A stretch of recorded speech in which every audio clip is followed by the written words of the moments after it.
Le petit roman de la tribu de Mamie Fafou.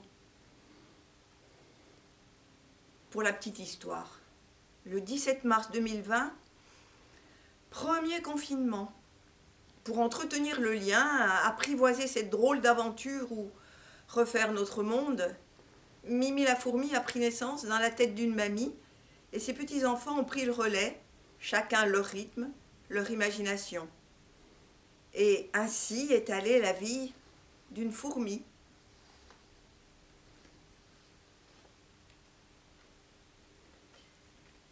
Débuté le 14 avril 2020.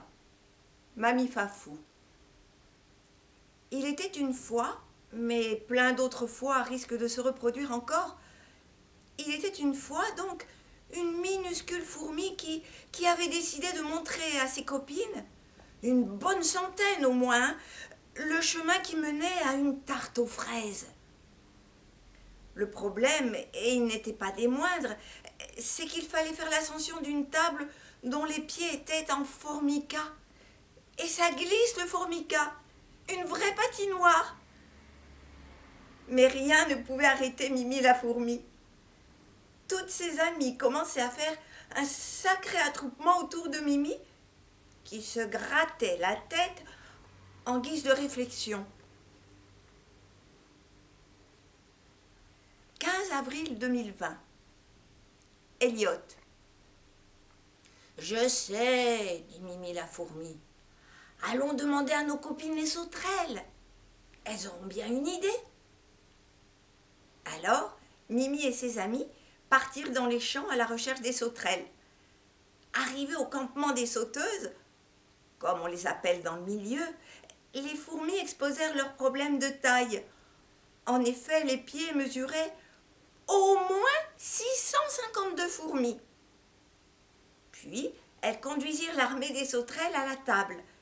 D'après leur général en chef, il fallait empiler 52 sauteuses et la 53e devait normalement, en sautant de toutes ses forces, pouvoir atteindre la fameuse tarte. À 48 sauterelles, la pyramide s'effondra. Patatras, tatras, tatras, tatras, tatras. Déçue, la chef des sauteuses avoua: nous ne pouvons pas vous aider. De toute façon, la tarte aux fraises, c'est pas diététique. Le 18 avril 2020, Lucille. Toute la brigade des fourmis finit par rentrer, contrariée de cet échec et bien décidée à aller se reposer. Mais Mimi n'était pas du genre à abandonner dès le premier essai et n'avait pas encore épuisé toutes ses forces. Alors, plus déterminée que jamais, elle se remit à se creuser la tête en quête d'une solution. Elle observa autour d'elle quelque chose qui pourrait l'aider. Et puis elle s'écria soudain: oh, un chien! En effet, il se trouvait derrière elle un toutou qui traînait dans les parages, et il serait de taille parfaite pour atteindre le haut de la table si elle montait sur son dos. Mais il restait à pouvoir le faire venir vers la table.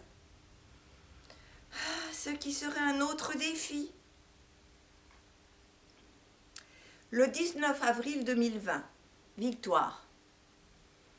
Mimi n'avait pas peur des chiens car elle avait fait carrière dans le cirque.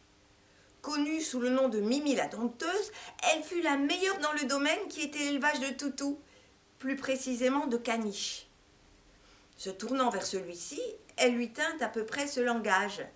« Dites-moi, mon frère, pourriez-vous me rendre un service ?»« Nenni. »« Comment donc ?»« Va-t'en, chétif insecte, excrément de la terre. »« Allons donc, calmez-vous, je suis venue en ami, et vous ne soupçonnez pas l'importance de la situation.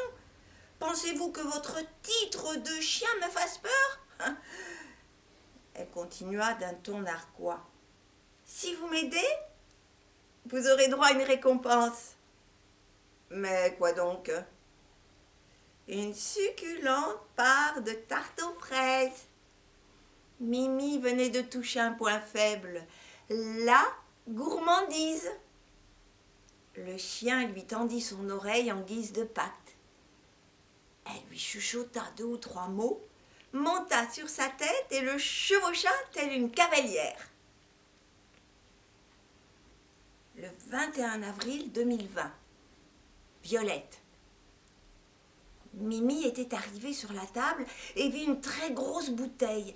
Elle se lança pour parcourir cet obstacle. Au bout de 5 minutes, Mimi commença à faire rouler la bouteille et elle se précipita pour sauter sur la table. Puis, elle vit la tarte aux fraises sur un plat. En hauteur, derrière, un cake aux légumes, très très grand. Mimi n'aimait pas du tout les légumes. Elle essaya de prendre un bout de pain pour grimper sur le cake, mais ça ne marcha pas. 1, 2, 3. Oh, mais non. Le 24 avril 2020. Mamie Fafou. C'est alors qu'un grand coup de sifflet retentit. Hector, le labrador, compagnon de fortune de Mimi, ne fit qu'un bond. Bien dressé et obéissant aux ordres de son maître, il abandonna sa tarte et sa copine la fourmi. D'un coup de queue agité par son contentement, il allait, c'est sûr, partir en promenade. Il fit tomber le gâteau aux fraises sur le sol. Oh, quelle aubaine pour nos amis les fourmicidés! Eh oui, notre toutou rejoint Igor, son propriétaire, et se vit gratifié d'une caresse et d'une laisse accrochée à son collier. Igor et Hector étaient en partance pour le grand tour du pâté de maison. Il était temps. De grands besoins se faisaient ressentir. De nouvelles aventures en perspective?